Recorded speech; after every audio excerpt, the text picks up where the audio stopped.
English has to be one of the most annoying languages to learn if you're not a native speaker. The grammar is complicated, and the spellings of words don't match the pronunciations half the time. But that's fine, because we had to talk about 5 words with unique pronunciations.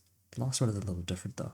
The phonetic alphabet is frequently used by non-native speakers, especially in the early stages of learning English, as it helps make sense of the issue English has between spelling and pronunciation. However, native speakers may not recognize even common words when spelled using the IPA. Take these 3 words for example. Which one do you think is the? Well, it's the first one on the left, and the other 2 are that and of. Regardless, even a simple word we use as an alternative for coffee shops has a unique aspect to look out for, as I'm sure many of you know this word quite well, as it is often part of your daily routine. This place prepares your daily dose of anti-sleep liquid that keeps you awake through any boring morning. And yes, I'm talking about the cafe. Wait, that's not quite right, is it? Ah yes, it's missing its special little guy on the top that stops the word from rhyming with safe. There we go. Now it looks right. Cafe.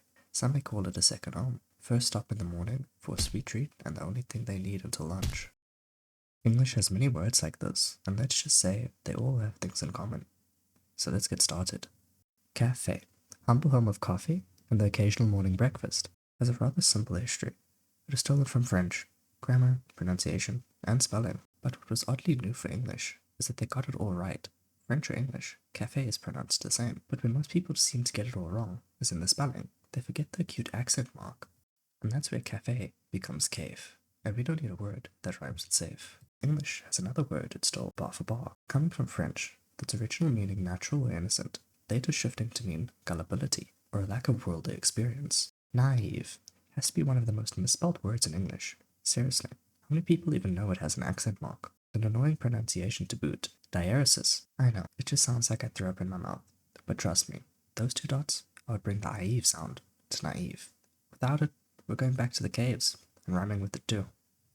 Speaking of caves, have you ever read about cave divers getting stuck? Because for some reason when they see a hole in the wall, the first instinct is to see how deep it is. And are surprised when they get stuck? Yeah, talk about a cliche.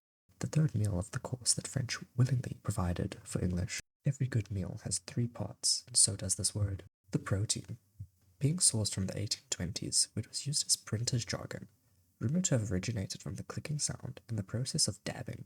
And no, not the trend from 2015, but a form of printing where the block was impressed into a bath of molten type metal to form a matrix.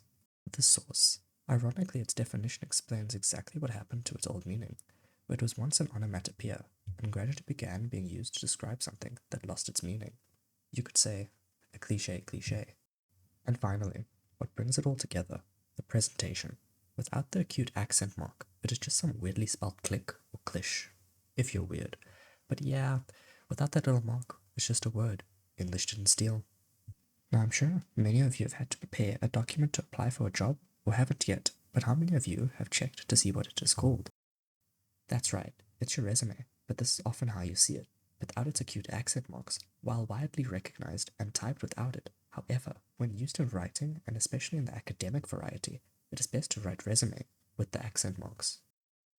Something interesting about this word is that its first recorded version was by Leonardo da Vinci back in 1482, where he wrote a letter to Ludovico Sforza, the Duke of Milan at the time, listing his skills in military engineering and design to secure employment, which eventually became the resume everyone uses today to apply for jobs.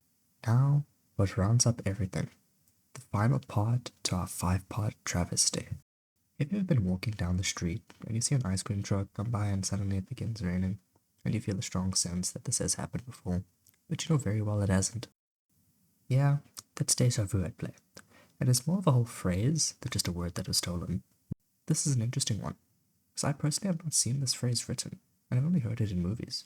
My first encounter being, well, the movie Deja Vu. Yeah, who could have guessed, right?